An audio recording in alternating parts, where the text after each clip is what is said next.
हम जैसे संसारी जीव आपके दर्शन पा कृतार्थ हुए। मेरे जैसे निम्न व्यक्ति का निमंत्रण स्वीकार कर हम सब पे बहुत बड़ी कृपा की। हम तो साधारण मानव हैं।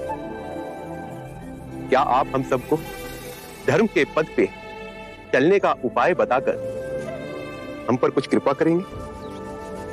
मेरी पत्नी की भी अभिलाषा है कि आप हमें जीवन जीने की निधि समझाएं। चंड, दाम्पत्य जीवन में सामंजस्य होना अति आवश्यक है। यदि पति और पत्नी के बीच में मधुर संबंध होंगे तो परिवार का सौभाग्य बढ़ेगा और परिवार का सौभाग्य फैलकर संपूर्ण मानव समाज को हर्षित करेगा। पति और पत्नी को सांसारिक रूप से ही नहीं अपितु धन कमाने की भावना और शरीर के बंधनों से ऊपर उठना होगा। पत्नी पति के ही शरीर का एक अंग है।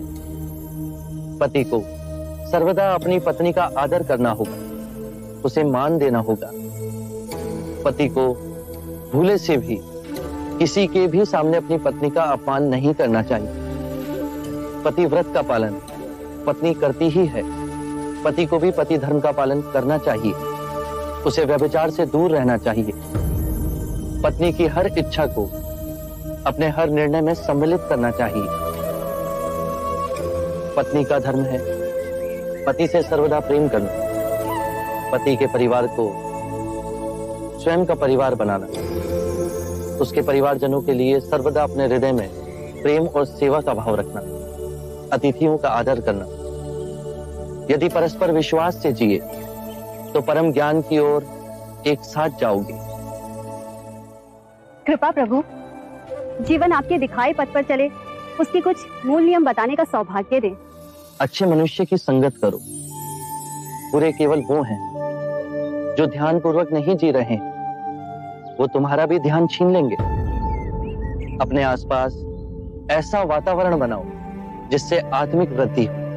जब अंतर्मन शुद्ध होगा तो आपके सभी कृत्य धार्मिक हो जाएंगे। जो भी करो, चाहे अपना व्यवसाय या गृहिणी का कार्य, उसे गहनता से समझकर उत्तम करने की चेष्टा करो। खाना भी पकाओ तो कार्य की तरह नहीं, अभूतपूर्ण अवसर की तरह। अपने और अपने पति के माता पिता, अपने बच्चों और आपके जीवन से जो भी जुड़े हैं उनकी देखभाल करो। केवल अपने लिए स्वार्थी हो जीवन ना जियो। अपना धन, वैभव, सुख, संपदा सब में बांटो। जुआ और नशे से दूर रहो। अपने अंदर नम्रता, कृतज्ञता और साधारण जीवन के पौधे को सींचो और उपजाओ। जब भी समय मिले भिक्षु से संपर्क कर ध्यान साधना का अभ्यास करो। उससे चिंता और कलेश मिटेंगे और आपके अंदर परम शांति का उदय होगा।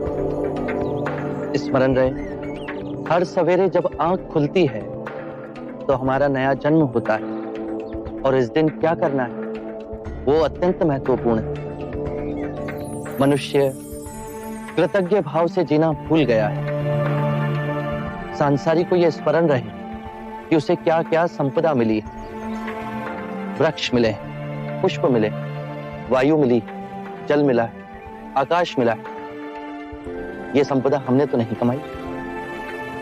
इन सभी के लिए अपने अंतर में धन्यवाद का भाव हो। कृतज्ञ भाव से हर दिवस को जीते हुए सोचो। यदि बहुत कुछ नहीं सीखा तो कुछ तो सीखा। यदि कुछ ना सीखा तो हम अस्वस्थ तो नहीं हुए, और यदि अस्वस्थ हुए तो हमारी मृत्यु तो नहीं हुई। यदि कृतज्ञ भाव से भरकर जिएंगे तो इस सुंदर जीवन के प्रति पुष्प के समान खिल जाओगे। प्रभु, अब आप भोजन के लिए पधारें।